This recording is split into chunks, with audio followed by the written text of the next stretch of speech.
자, 330페이지 재산세 대상이 나옵니다. 그죠? 그래서 재산세는 대상이 간단합니다. 얘는 부동산 들어간다 했죠? 토지, 건축물, 주택, 선박, 항공기 이렇게 돼 있어요.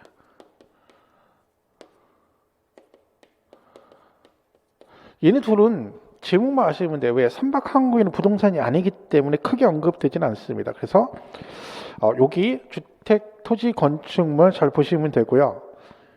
이제 토지는 용도별로, 왜 토지는요, 대한민국 토지가 다 똑같은 용도로 쓰는 건 아니잖아요. 그죠? 그래서 이 토지는 용도에 따라서 분리과세와 별도 합산과 종합합산 대상 토지라는 걸로 구분합니다. 이게 되게 중요한 부분이긴 합니다. 예를 들면 어떤 동지는 농사를 짓고요. 어떤 건 나대지로 놀고 있고요. 어떤 건 상가를 지어서 부속 토지를 사용하고 있는데 농지와 나대지와 건물 부속 토지가 세금이 같으면 안 되죠. 그래서 그 세율을 다르게 적용하기 위해서 이걸 이런 식으로 세 개로 구분하는 겁니다. 그러니까 쉽게 말하면 뭔가를 생산하는 용도로 쓰면 너는 생산성인 토지니까 다른 것보다 세금을 좀 적게 내도록 분리해서 과세한다는 얘기고요. 그다음에 이런 뭐야? 별도 합산은 영업용 건축물 부속 토지, 뭔가 활용하는 거죠. 영업용 건물 부속 토지 쓰면 얘가 별도 들어가고, 종합은 비사업용 토지라고 보면 돼요. 빈둥빈둥 노는 땅이죠. 대표 주제가 나대지입니다. 그래서 토지는 이런 식으로 분리, 별도, 종합으로 용도를 구분해서 과세한다. 그건 이제 나중에 자세히 배우겠죠. 그렇게 보시면 되고요. 그 다음에 거기 보시면 330페이지 3번 재산세 과세 대상 그랬잖아요. 거기 뭐라고 되냐면 공부상 등재량과 사실상 현황이 서로 다르면 뭐에 따른다? 사실상 현황에 따라 부과한다 이런 얘기죠. 그러니까 토지 대장에는 전답으로 되어 있는데 실제 용도는 다른 용도를 쓸 수가 있잖아요. 그럼 세금 부과할 때 어떤 걸 적용한다는 거야? 세법은요, 일단 기본 틀이 실질과세가 원칙이기 때문에 공부상과 실제가 다르다. 그럼 뭘로 찍으면 돼요? 사실상 현황에 따라간다. 그게 원칙이라는 얘기죠. 물론 거기에 예외 규정이 있습니다만 원칙적인 얘기만 일단 기억하시면 되고요. 토지는 말씀드린 대로 분리, 별도, 종합으로 구분해서 계산한다 그런 얘기고, 주택은 아까 했던 거예요. 뭐 교문주택 설명했는데, 자 여기서 제일 중요한 개념이 뭐냐면 이 주택은요 이렇게 건축물하고 토지로 구성되어 있잖아요. 이게 재산에서 제일 중요한 개념이에요. 나중에 이제 본강에서 자세히 배우는데 주택이란 이 건물만 말하는 게 아니라 항상 무엇을 이 토지를 포함해서 이 전체를 주택이라 해요. 그럼 머릿속에 주택은요 재산세 부과할 때 어떤 경우든 이 건물 따로 토지 따로 과세를 절대 안 한다.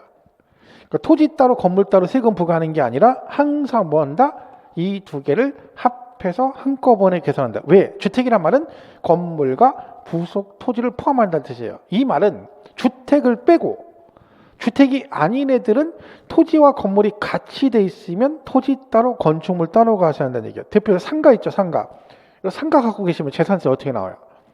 건축물은 건축물분 재산세 나오고 토지는 나중에 토지분 따로따로 세금이 나옵니다. 계산도 따로 하고. 근데 주택은 토지 따로 건축물 따로 절대 없다는 거죠. 이게 굉장히 중요한 개념이에요. 이게 근데 계속해도 나중에 엉킵니다. 헷갈려가지고. 왜 정확하게 정리를 못하고 하니까 그런 거겠죠. 본강이 들어가면 엄청나게 많이 얘기합니다. 오늘은 대상이 5개가 있는데 주택은 토지와 건물을 묶어서 한꺼번에 과세를 하기 때문에 다른 애들처럼 토지 따로 건축물 따로 과세는 절대 안 한다. 그리고 토지는 용도별로 다 용도가 틀린데 세율이 같으면 안 되기 때문에 사용하는 용도에 따라 분리별도 종합으로 구분해서 과세한다 정도 보시면 됩니다. 그럼 되고, 그러면 이 재산세를 내는 사람이 나중에 뭘 내요? 종부세를 낸 거예요. 그러니까 종부세는요 무조건 일단 뭐가 내야 돼? 재산세 낸 사람 중에서 종부세를 내는 거예요. 그러니까 재산세를 안 내시면 절대로 종부세 낼 리는 없다는 뜻이죠. 그러면 이 종합부동산세 과세 대상도 어디에 있다는 거예요? 재산세 대상 중에 있다는 얘기죠. 그럼 이 이름이 이거잖아요. 종합부동산세잖아요. 그러면 이 대상이 5개인데 이 중에서 누구만 종부세 대상이라는 거예요? 부동산만 대상이라는 뜻이에요. 부동산.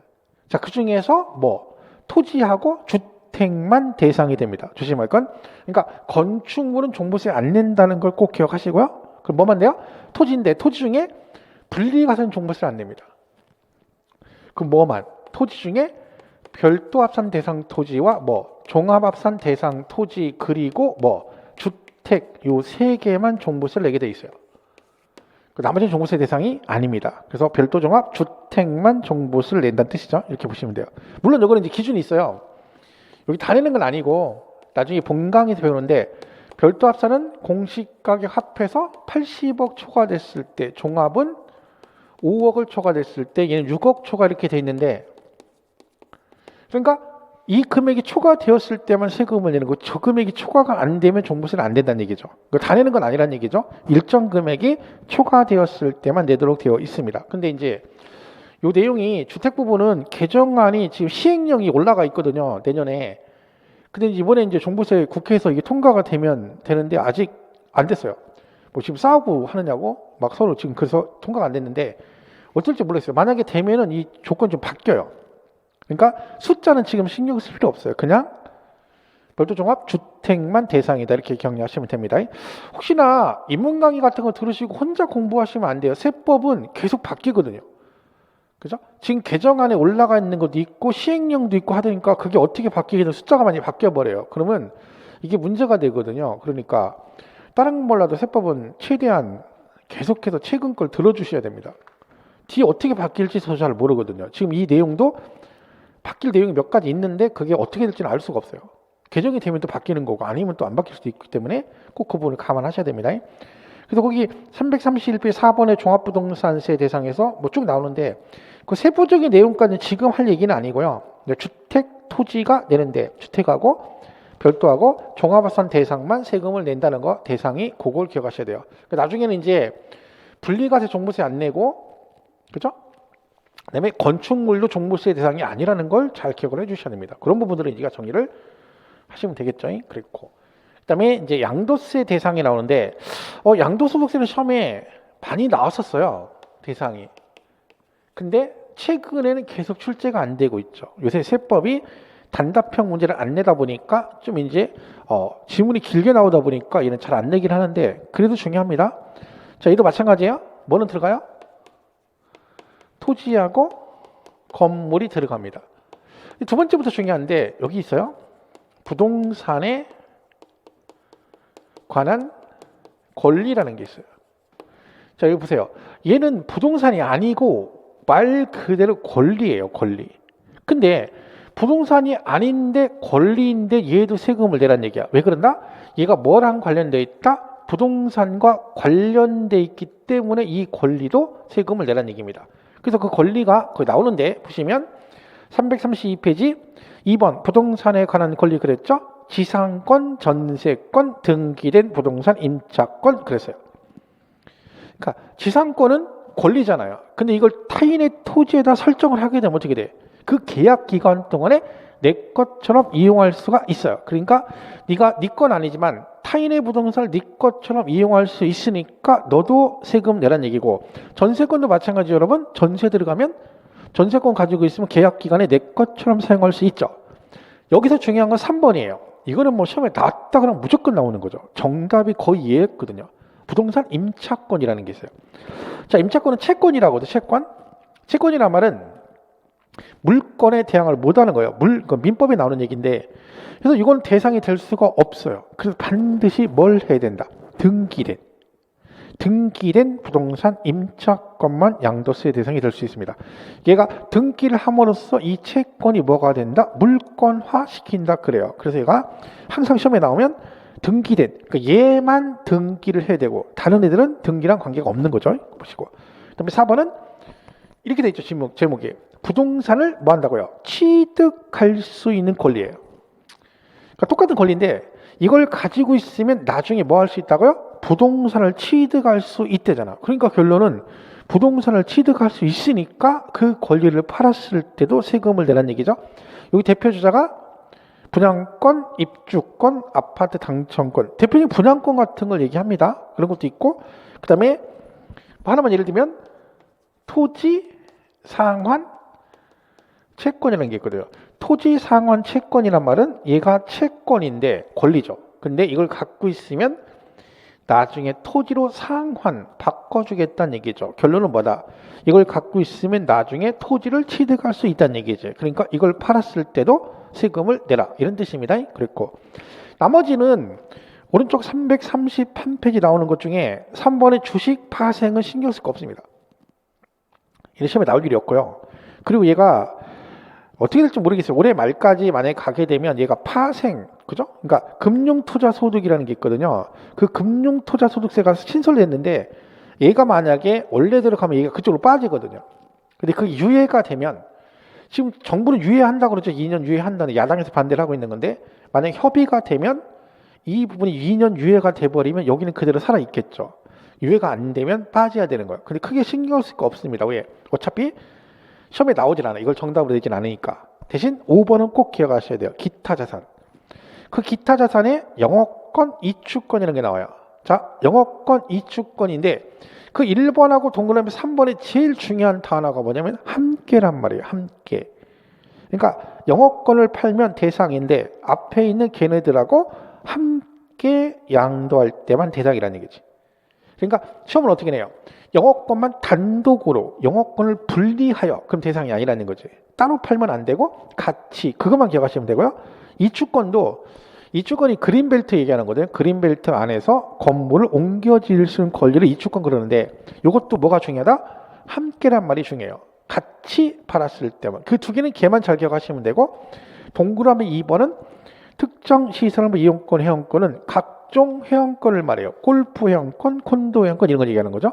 걔들도 대상이 될 수 있다. 이렇게 되는 거죠. 지로 만약에 시험에 나오게 되면 시험은 1번 부동산, 2번 부동산에 관한 권리, 그 다음에 5번 기타 자산. 이 세 개 중에 무조건 정답이 있습니다. 나머지 정답을 내질 않아요. 6번은 신탁 수익권이라는 게 있어요. 얘도 대상이다. 제목 정도만 기억하시면 되죠. 이 세부적인 내용은 안 물어봅니다. 그래서 만약에 나오게 되면 그 부분만 잘 정리하시면 되는데 뭐 얘가 시험에 원래 많이 나왔던 애들인데 28회 이후로는 거의 시험에 출제가 안 되고 있습니다. 왜냐하면 단답형이다 보니까 시험을 잘 안 내는 거죠. 그렇죠? 한번 나오면 또 정답은 되게 쉽기 때문에 정리를 잘 해두시고요. 자, 그 다음에 334페이지 가면 뭐가 나와요?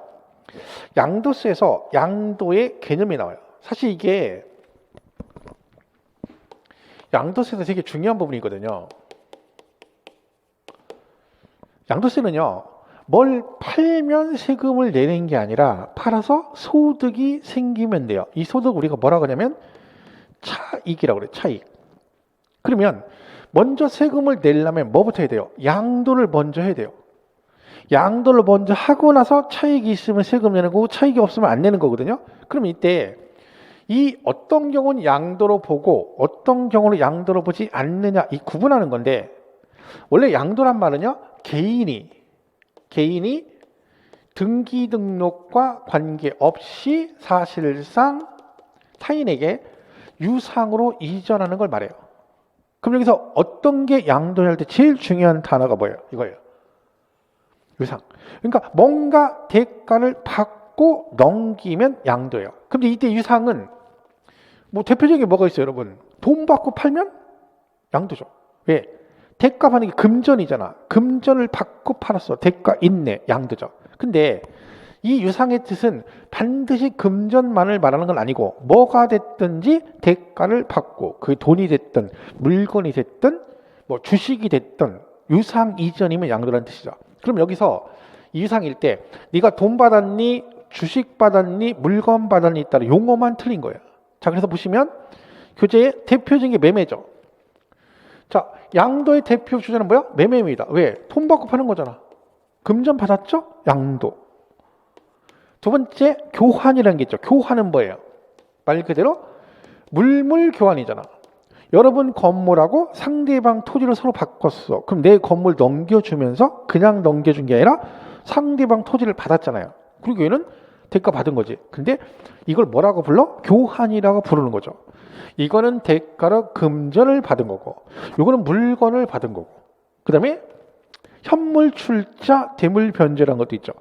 자, 현물 출자란 말은 뭐냐면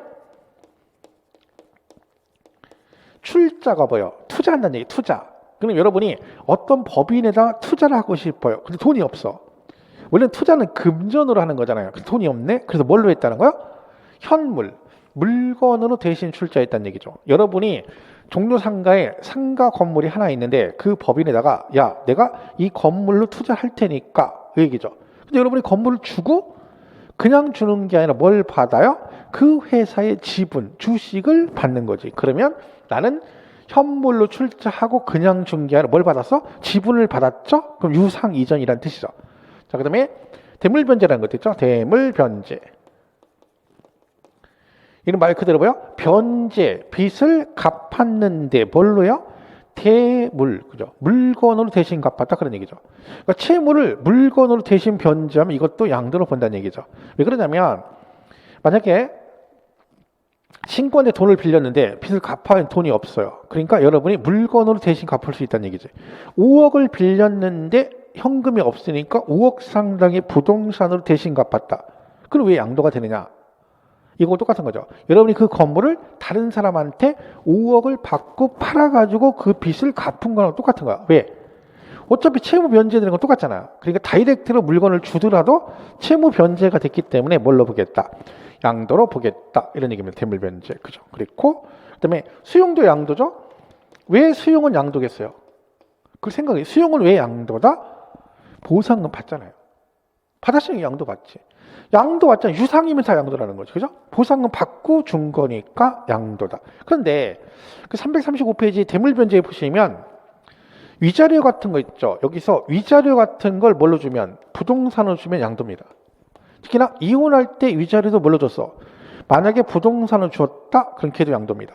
그래서 우리가 거기 보시면 위자료 지급도 양도인데 거기 335페이지 5번에 동그라미 2번 이혼에 따른 위자료 지급은 양도인데 밑에 재산분할 청구권에 의한 이전은 양도로 보지 않는다. 그러니까 이혼할 때 그냥 준 게 아니라 재산분할 때문에 줬다라고 하면 걔는 양도가 아닙니다. 재산분할은 양도로 안 봐요. 왜? 자기 거 가져가는 걸로 봐요. 부부 공동재산을 나눠가는 걸로 보기 때문에 재산분할 청구로 인한 이전은 양도로 보지 않는다라고 정리를 하시면 됩니다. 자, 여기서 시험에 굉장히 잘 나오는 게 뭐야? 부담보증입니다. 자, 말 그대로 해석하면 돼요. 증여를 했다는 얘기예요. 증여. 증여는 공짜잖아요. 근데 이거 뭐 했다고? 그냥 준 게 아니라 조건을 걸었다는 거죠. 그게 뭐다? 내가 이걸 너한테 줄 건데 대신 뭐가 있다? 조건이 있어. 그 조건이 뭐냐? 네가 내 대신 얘를 부담하는 조건부로 증여하겠다. 이게 부담부 증여 뜻입니다. 자, 예를 들면 이렇게 건물이 5억짜리 건물이 있어요. 여기에 저당권 2억 원이 설정돼 있어요. 갑이요, 을한테 증여를 해줘요. 이 건물이 갑 거야. 근데 갑이 5억짜리 건물을 을한테 주면서 뭐라고 조건을 거는 거야? 내가 너한테 5억짜리 줄 테니까 뭐 이거 있죠, 이거. 요 채무 2억을 네가 내 대신 떠안아라 그런 얘기죠. 그런 식으로 채무를 부담하는 조건부로 주는 걸 뭐라 그래요? 부담부 증여 그런다는 뜻이죠. 그럼 여기서 요 채무 2억은 뭘로 본다는 거예요? 이 중에 얘는 양도로 보고 나머지 채무액을 제외한 나머지 3억은 뭘로 본다? 증여로 본다 그 얘기입니다. 그러니까 지문으로 보면 그 증여 금액 중에서 채무액에 해당하는 부분은 양도, 그걸 뺀 나머지는 뭘로 본다? 증여로 본다. 그래서 이게 부담부 증여 뜻입니다. 이건 굉장히 중요한 개념이기 때문에 본강이 들어가서 엄청 강조를 많이 합니다. 기본적으로 꼭 기억을 하셔야 되고, 그런데 얘는 취득세를 낼 거 아니에요. 그죠? 똑같아요. 그냥 이게 줄긋기 하면 돼요. 주는 애가 채무액에 해당하는 부분은 양도한 걸로 본대. 취득세와 양도세 같이 가잖아요. 사고 파는 거니까. 그럼 얘가 유상 이전이니까 얘는 유상으로 취득한 거로 보고 나머지는 주는 애가 증여니까 받는 애는 증여, 즉 무상으로 취득한 거로 본다. 그래서 얘 항상 같이 갑니다. 이 시험에 양쪽 다 물어보기 때문에 이 두 부분을 잘 기억하셔야 되죠. 오늘은 이제 이 부담부증이라는 개념 자체가 뭐다? 증여인데 뭔가를 부담하는 조건부를 하게 되면 그 채무액에 해당하는 부분은 양도로 보고 나머지만 증여로 본다. 이런 뜻입니다. 그것만 잘 기억하시면 됩니다. 나머지 뭐 기타 배우자 직계면서 이런 부분들은 나중에 보시면 되고 오늘은 이 개념 자체가 되게 중요한 개념이기 때문에 그대로 해석하면 돼요. 증여하는데 뭔가를 부담하는 조건부로 증여하게 되면 이거를 뭘로 본다? 양도로 보고 일체비한 나머지를 뭘로 본다? 증여로 본다. 그러니까 얘가 5억짜리를 증여하면서 채무 2억을 부담하는 조건부로 했다. 그러면 그 채무 2억은 양도로 보고 그 뺀 나머지 3억만 뭘로 본다? 증여로 본다. 이렇게 개념만 잘 보시면 되고 엄청 중요한 얘기니까 잘 기억하시고요. 그러면 양도로 보지 않는 경우는 뭐겠어요? 유상이 아닌 거죠. 유상이 아닌 건데 첫 번째 뭐라고 돼 있어요? 환지 처분 및 보리 충당이라고 돼 있죠. 이거는 이제 공법에서 도시개발법을 배우거든요. 거기 환지 방식이라는 걸 배워요. 환지 처분의 뜻이 뭐냐면 여러분이 원래 농지를 가지고 있다가 얘가 환지 방식으로 사업을 하면 도시개발 사업을 했어. 그 지목이 다 뭘로 바뀌어요? 대로 바뀌어요. 그럼 원래는 여러분이 갑이 농지를 가지고 있다가 공사 끝나면 요거 대신 지번과 지목이 바뀐 새로운 토지로 바꿔주는 걸 뭐라고 하냐면 말 그대로 환지, 땅으로 바꿔주는 처분 행위다. 그런다는 얘기지. 그럼 얘는 근데 뭘 주고받는 게 아니잖아요. 내 땅인데 이걸로 바꿔받는 거기 때문에 얘는 양도가 될 수가 없다는 뜻입니다. 그래서 환지 처분이나 보리 충당은 그 자체가 대가를 주고받는 게 아니기 때문에 양도가 아니다. 그런 뜻입니다. 그리고 아까 교환은 양도라고 했잖아요. 교환은 양도인데 걔는 왜 양도가 아니냐? 지적경계선 변경을 위한 교환이래요. 그러니까 내가 교환한 게 아니라 얘가 측량을 법에 따라 측량을 다시 하다 보니까 토지 위치가 바뀐 거예요. 그래가지고 교환하게 되는 거죠. 그럼 내 의지가 아닌데 나한테 세금 내라 그러면 안 된다는 얘기죠. 그래서 걔는 양도가 아니다. 그런 뜻이고요. 직접 넘어가면 양도 담보란 말이 나와요. 이 시험에 많이 나왔던 얘기인데 자 보세요. 이거 그대로 생각하면 양도했어요. 양도를 했는데 왜 했다고요? 담보 목적으로 했다고요. 얘는 처음부터 팔겠다는 의도가 없다는 뜻이에요. 그죠? 그러니까 팔겠다는 의도가 없어. 내가 친구한테 돈을 빌렸는데 못 갚아요. 1년만 기다려줘. 그랬더니 친구가 내가 1년 기다려 줄 테니까 뭘 해라. 담보를 제공해달라. 그래서 제가 살던 집의 소유권을 넘겨준 거죠. 그러니까 이걸 채무담보라는 거지 팔겠다는 의도가 없기 때문에 양도가 아니란 얘기야. 근데 중요한 건 이거예요. 얘가 못 갚았어요. 제가.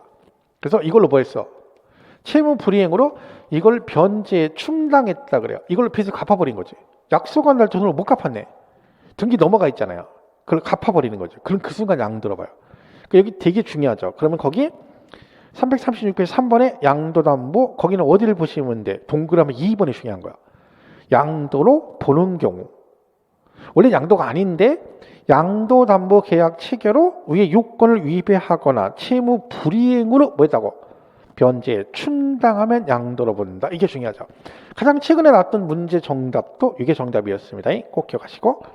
그다음에 공유물 분할은 그거예요. 공동소유 물건을 말 그대로 분할한다는 거야. 공동명의를 단독으로. 근데 여기 제일 중요한 단어는 뭐냐면 지분의 변동이 없어야 돼요. 그러니까 자기 원래 지분대로 그대로 나눠가는 거니까 양도가 아니란 얘기지. 지분의 변동이 있으면 양도가 될 수 있다는 뜻이죠. 그래서 공유물 분할 나오면 지분 변동만 없으면 분할하건 그걸 다시 재분할하건 뭐만 없으면 지분의 변동이 없으면 양도가 아니다. 그것만 기억하시면 되고요. 5번의 소유권 하나는 뭐냐면 이런 거예요. 갑을이 둘이 매매를 하셨는데 얘가 소송이 걸린 거죠. 한쪽에서 소송을 걸었어요. 뭐라고? 이 계약은 원인 무효다라고 소송을 걸었는데 판결이 뭐라고 났어요? 그래, 이 계약은 무효다라고 판결이 나다는 얘기지. 그럼 이 계약 자체가 처음부터 없었던 게 되는 거잖아요. 그죠? 그럼 어떻게 돼? 원위치해야 되죠? 이렇게 돌려주는 걸 뭐라 그래요? 환원이라고 해요. 그러면 얘가 이렇게 돌려주는 거는 이 계약 자체가 처음부터 법으로 무효가 된 거니까 양도가 될 수가 없다는 뜻이죠. 그래서 거기 매매의 원인 무효소에서 소유권이 환원되는 경우는 뭐다? 양도로 보지 않는다. 그죠? 이렇게 정리를 하시면 됩니다. 그 배우자 직계준비소에 관한 얘기는 뭐 지금 보실 건 없고요. 그러니까 양도로 보느냐 안 보느냐 지금 말씀드렸죠? 뭐가 제일 중요하다고요? 유상. 그죠? 요 말이 중요하다는 거지. 그러니까 대가가 있으면 양도, 없으면 양도가 아니다. 이렇게 정리를 하시면 됩니다. 여기는 없는데, 자, 이런 말 있죠? 신탁 그랬어요. 자, 신탁은 양도겠어요? 아니겠어요? 아니죠. 왜? 신탁이라는 말 자체가 뭐예요? 대가 관계가 없다는 뜻이잖아. 그냥 믿고 맡긴다 이런 뜻이잖아요. 그러니까 이는 양도에 해당이 될 수가 없지. 그래서 우리가 신탁은 양도가 아니다. 이런 식으로 항상 머릿속에 그 양도 여부를 판단할 때는 막 외우지 마시고 얘가 대가가 있느냐 없느냐 이걸 가지고 판단하시는 게 되게 중요합니다. 그래서 그 부분을 잘 정리를 하시면 되겠습니다. 자, 보시고. 자, 여기 이제 양도 여부고요. 그 다음에 이제 338페이지 가면 뭐가 나와요? 납세 의무자가 나와요. 자, 이 부분은 되게 중요한 부분이긴 한데 누가 세금을 내느냐 그 얘기죠? 납세 의무자.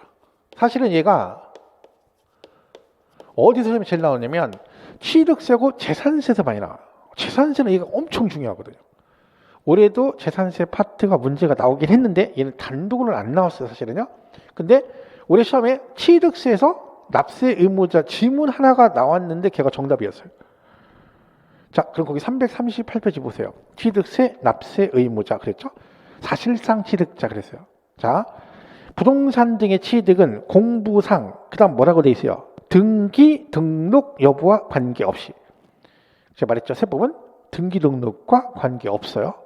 했던 안 했던 사실상 취득하면 각각 취득한 걸로 보아 해당 취득 물건의 소유자 또는 양수인을 각각 취득자를 한다.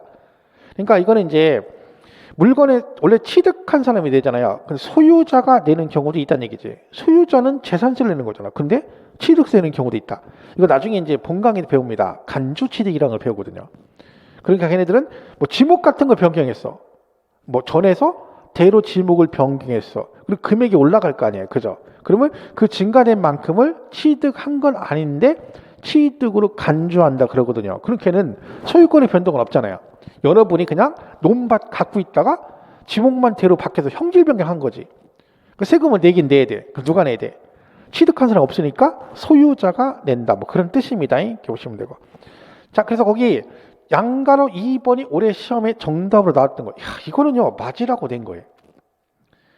주체구주부 취득자란 말 있죠. 자, 건축물 조작 기타 등기등록 등 부대 시설에 속하는 부분에서 그 주체구주부와 일체가 되어 이걸 강의할 때 선생님들이 뭐라고 강의하냐면 저도 그렇고 그냥 이거 하나만 기억하시면 돼요. 주체구주부라는 단어가 딱 나오잖아. 그럼 무조건 마지막 줄만 보면 돼요. 마지막 줄에 뭐라고 돼 있어? 주체구주부 취득자가 함께 취득한 걸로 본다. 그럼 정답이에요. 그러니까 주체구주부가 나오면 중간에 효용가치 이런 거 신경 쓸 거 없고 주체구주부 그러면 주체구주부 취득자가 납세 의무자 그럼 맞는 거고 걔가 아니라고는 무조건 틀린 거거든. 이거는 틀릴 일이 없어요. 근데 올해 시험에 다음 중 옳은 걸 고르시라고 그 양가로 2번이 정답으로 나왔습니다. 그 취득세도. 그럼 이건 맞으라고 된 거예요. 거의 뭐 난이도 없는 문제죠, 사실은. 그러니까 이런 문제들을 우리가 안 틀려야 합격하는 거지. 뭐 난이도 있는 문제를 뭐 막 푼다고 해서 합격하는 건 아닙니다. 그건 어렵잖아. 근데 쉬운 건 안 틀려야 돼요. 그죠? 그다음에 외국에서 수입하는데 그 수입을 하게 임차하여 수입한대요. 임차가 빌려오는 거잖아. 항공기를 여러분이 수입을 해와요. 근데 사는 게 아니라 빌려서 들여와. 그럼 들여올 때 취득세는 내야 돼요. 그럼 누가 내요? 낼 사람 한 명밖에 없잖아. 등장인물이 둘이죠. 외국인하고 수입하는 자 둘밖에 없어. 그럼 세금 누가 내겠어? 수입하는 자가 내야지. 왜? 외국인은 빌려주는 사람이잖아. 그러니까 들여오는 네가 내란 얘기고요. 상속받으면 당연히 세금 누가 내겠어요? 상속인이 내는 거죠. 이것만 기억하시면 돼요. 상속인과 피상속인 중 어떤 분이 돌아가시는 이것만 그만하시면 되죠. 둘 중에 누가 돌아가신 분이다? 이분이죠. 세법에 피 흘리고 돌아가신 분 해서 이분이 돌아가신 분이에요. 그러면 이분은 세금을 내고 싶으셔도 못 내시죠. 가셨으니까. 그럼 상속은 누가 세금을 내겠어요? 그죠? 상속인이 취득세 낸다 그러면 되는 거고. 5번도 마찬가지예요. 주택조합의 조합원 그랬죠. 이것도 지문 나오면 절대로 안 틀려요. 왜? 국어예요, 국어. 보세요. 주택법 규정에 따른 주택조합과 재건축 조합이 그 다음 중요한 단어가 뭐예요? 누구용으로 조합이 취득한 부동산 중에서 누구? 조합원 용으로 취득하는데 그럼 누구 거라는 거예요? 조합원 거란 얘기잖아. 대놓고 조합원 거래요. 그럼 세금 누가 내? 조합원이 내야지. 그러니까 뭐야? 조합원 용으로 취득한 조합주택용 부동산은 그 조합원이 취득한 걸 본다. 그럼 주택 조합이 취득하는 부동산 중에서 조합원 것도 있고 조합원 거 아닌 것도 있다는 얘기죠. 그러면 조합원 거는 조합원 거인 거 조합원이 내고 조합원 게 아닌 건 조합이 내겠죠. 이것도 근데 시험에 이렇게 나온단 말이에요. 조합원 용으로 하고 대놓고 나왔어. 근데 거기다 뒤에다가 조합원 용으로 취득했는데 조합이 납세 의무자다. 틀렸잖아요. 국어잖아. 이거 틀릴 일이 없죠. 주체구조하면 주체구조부 취득하듯이 얘도 조합원용 그럼 조합원 이렇게 가는 거기 때문에 이거 가지고 생각할 여지는 없습니다. 그죠? 근데 오른쪽 배우자 직계준비서 말씀드렸죠. 이거는 뭐 공강이 들어가서 보시면 되고 7번 부담부정이 나왔죠. 좀 전에 했잖아. 부담부정을 하게 되면 아까 뭐라고 했어요? 채무액은 주는 애가 양도고 나머지는 주는 애가 증여니까 받는 애도 뭐라고 돼 있어요? 보세요. 7번 증여자의 채무를 인수하는 부담부 증여의 경우에 그 채무액에 상당하는 부분은 뭐다? 유상으로 취득한 거로 봅니다. 왜? 주는 애가 채무액은 뭘로 보니까? 양도로 보니까 얘는 유상이고 나머지는 주는 애가 증여로 보니까 얘도 뭘로 봐? 무상으로 취득한 거로 본다. 이 질문은 시험에 진짜 많이 나왔습니다. 가장 최근에도 이 부분을 가지고 고쳐가지고 정답으로 나온 적도 있어요. 그러니까 이 부담부정에는 양도세도 중요하고 어디도 취득세도 중요합니다. 그래서 맞물려서 항상 묶어서 같이 정리하는 습관을 들이셔야 되는 거예요. 보시면 되고. 그럼 등록세는 납세의무자가 보시면 얘는 무조건 누구야? 등록을 등기 등록하는 자예요. 즉 얘가 세금을 내요. 여러분 등록세는 왜 세금을 걷는 거냐면요. 여러분의 이름을 등기부상이나 토지대장 등의 이름을 여러분 이름을 적어주는 대가로 받는 거야. 이름을 적어주는 대가로 받기 때문에 세금은 무조건 누가 내야 돼요. 얘는요. 그 이름 올라가는 사람이 되는 거야. 그러니까 등록세는 다른 건 안 따져요. 다른 애들은요 실질 과세라고 해가지고 공부상이 아니라 실질을 가지고 과세하는데 등록세는요 하나만 따져요. 야 이게 누구 거니? 다 필요 없고 니들 중에 누구 앞으로 등기할 거니? 저요. 그럼 네가 내요. 그러니까 무조건 등록세 누가 낸다고요? 등록을 하는 명의자가 세금을 냅니다. 예를 들어볼게요. 여러분이 세입자야. 전세를 들어가. 그럼 집에다가 전세권 등기를 하죠. 그럼 전세권 등기할 때 명의가 세입자 명의로 전세권 등기를 합니까? 집주인 명의로 전세권 등기를 합니까? 당연히 세입자죠. 세입자가 자기 이름으로 하는 거잖아. 그러니까 세입자가 명의자죠. 그럼 걔가 등록세를 내야 된다는 뜻이에요. 그럼 이제 할 때 우리가 좀 더 가면 뭐 설정 등기라는 게 있고 그 설정 등기를 말소하는 말소 등기가 있습니다. 설정 등기는 무조건 무슨 권자가 납세 의무자고요. 얘는 말소 등기는 설정자가 납세 의무자가 되는 거예요. 그러니까 예를 들면 전세권 설정 등기 그러면 전세권자 그러면 되고 전세권 말소 등기 그러면 설정자 그러시면 되는 거야. 그래서 등록세는 머릿속에 명의자가 세금을 낸다. 이름 올라가는 사람이 되는 거야. 무조건. 누구 이름으로 가느냐 그것만 기억하시면 돼요. 그리고 명의자가 되는데 설정 등기 그러면 권자 그러면 되고 말소 등기는 설정자 이런 식으로 정리하시면 돼요. 큰 틀은 뭐만 기억하시면 된다? 명의자가 세금을 낸다. 이름 올라가는 사람 그것만 기억하시면 됩니다. 뭐 자세한 얘기는 이제 나중에 본강에 또 배워야 되겠죠. 그래서 오늘은 등록하는 자 명의자가 이거 되게 중요한 거예요. 그 틀만 알아도 굉장히 중요한 거죠. 보시고. 자, 그럼 오늘 배우는 것 중에 납세 의무자 제일 중요한 건 340페이지의 재산세 납세 의무자입니다. 이런 시험에 말씀드렸죠. 올해도 출제됐고 재산세가 가장 많이 출제가 되는 게 납세 의무자예요. 거의 매년 나오다시피 한다고 생각하면 돼요. 그러니까 내년에도 올해 단독으로 안 나왔기 때문에 내년에 또 나올 수 있어요. 자, 재산세는 일단 뭐가요? 원칙이 누구야? 사실상 소유자. 원칙 기준으로 6월 1일 현재 소유자가 무조건 내게 돼 있어요. 그 재산세 납세 의무자 누구냐? 6월 1일 현재 사실상 소유자가 냅니다. 제가 말했죠. 재산세는 무조건 기준일이 언제다. 6월 1일을 기준으로 하기 때문에 6월 1일 현재 소유자가 무조건 납세 의무자가 되는 겁니다. 그러면요, 얘가 6월 1일하고 6월 2일일 때 하루 차이로 납세 의무자가 달라져요. 그죠? 그래서 우리가 6월 1일까지는 양수인이 납세 의무자고 6월 2일부터는 양도인, 매도인이 재산세 납세 의무자가 됩니다. 그럼 매도 매수가 하루 차이로 재산세 납세 의무자가 다른 거지. 이 기준이 되게 중요합니다. 그래서 우리가 6월 1일까지 누가 낸다고요? 매수인, 사는 사람이 내고 6월 2일부터는 매도가 재산세 납세 의무자가 됩니다. 그럼 6월 1일에 사고 팔면 누가 세금을 낸다고요?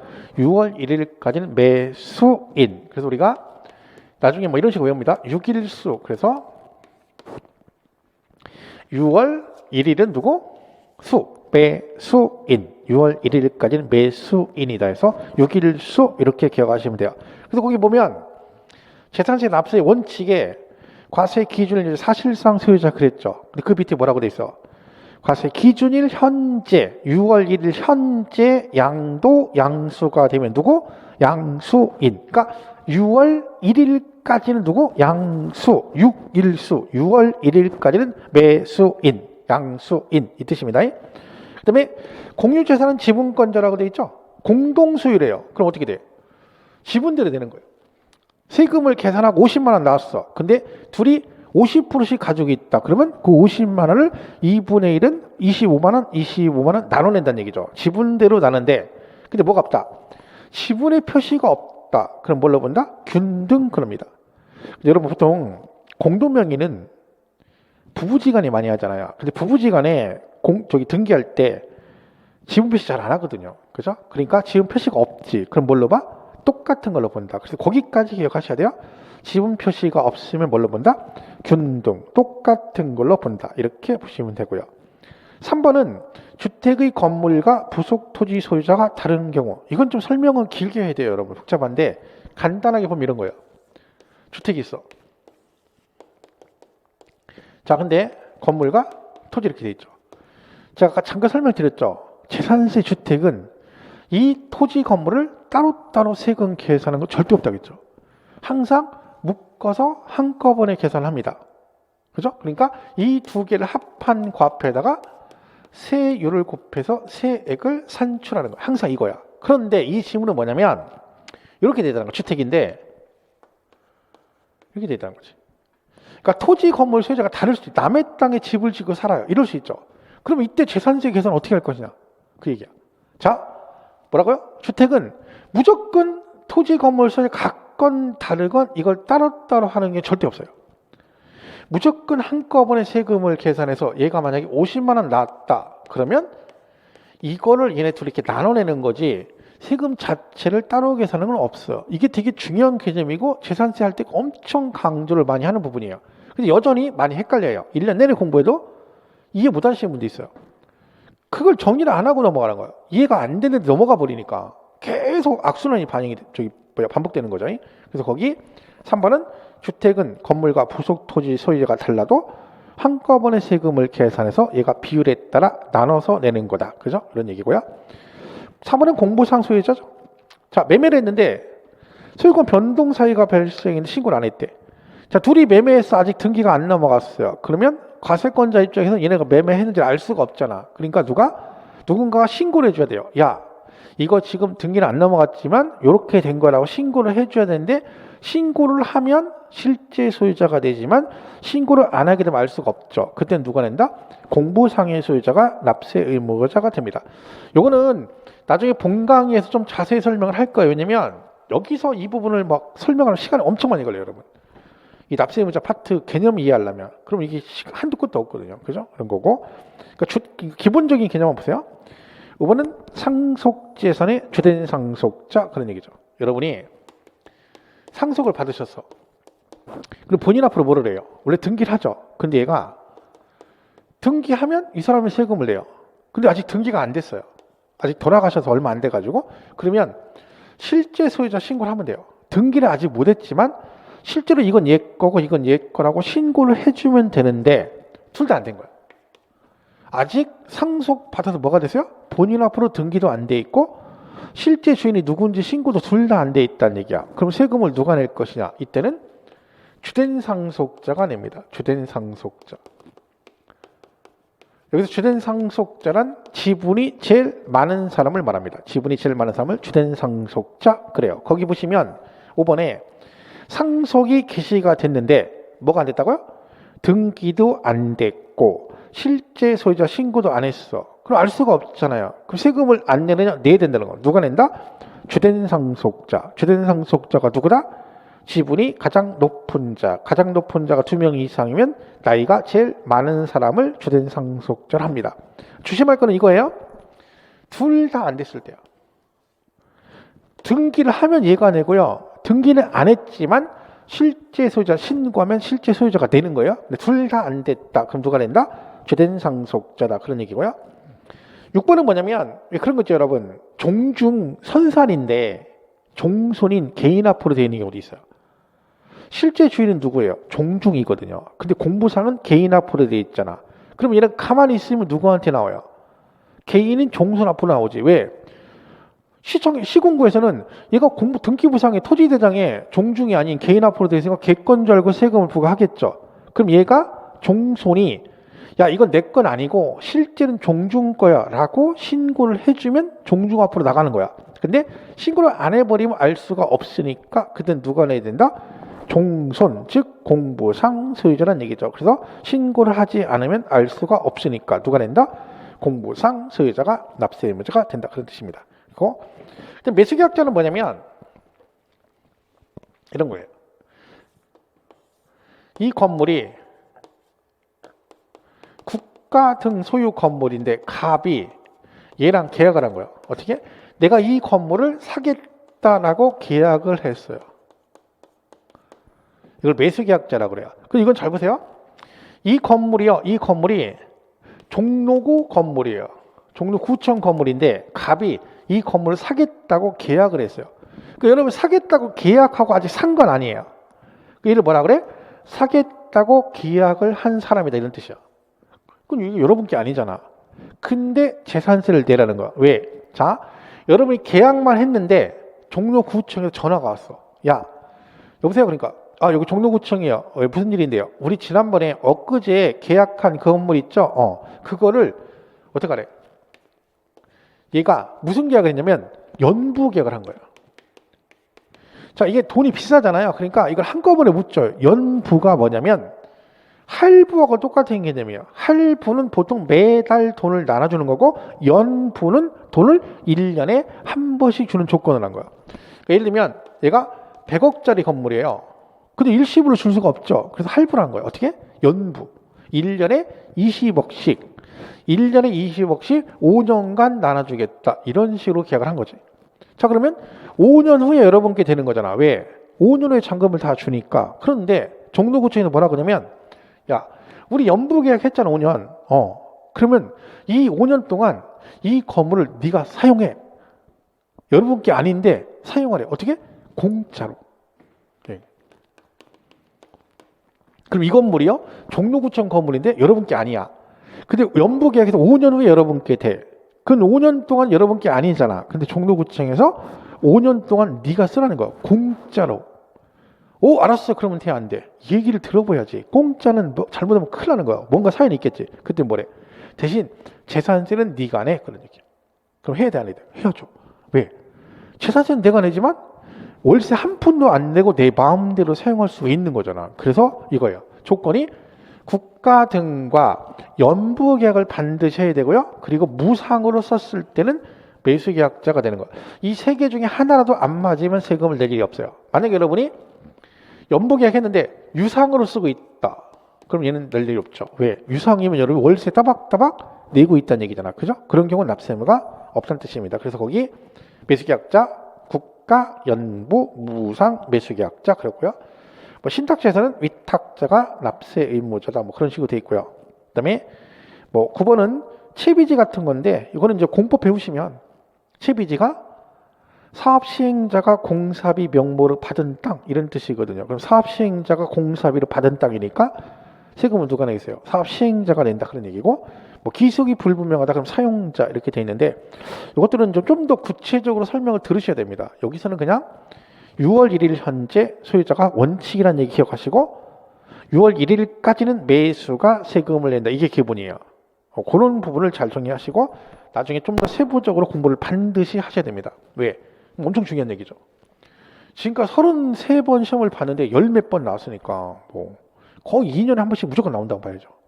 올해도 뭐 내년에도 무조건 나온다 생각하셔야 돼요. 공부하실 때 납세의무자 꼭 정리해 주시고요. 자, 종부세는 아까 말씀드렸죠. 재산세 중에 별도 합산하고 종합 합산하고 주택만 종부세를 낸다고 했잖아요. 그죠?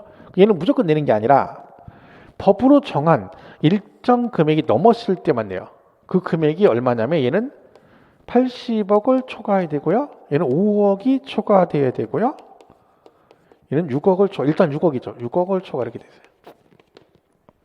그럼 이 말은 얘는 80억, 얘는 5억, 얘는 6억까지는 세금을 안 낸다는 얘기지. 그죠? 그러니까 여러분이 주택을 갖고 있어도 본인 앞으로 되는 주택을 몽땅 합해서 6억이 초과 안 되면 종부세를 안 내요. 그럼 누가 낸다는 얘기야? 6억을 초과했을 때만 세금을 내겠죠. 그럼 얘는 납세 의무자가 누구겠어요? 6억을 초과하는 자. 그럼 얘는요? 80억을 초과하는 자. 얘는 5억을 초과하는 자. 아주 간단하지. 사실 여러분 종부세 공부할 때 종부세 제일 기본이 뭔지 아세요?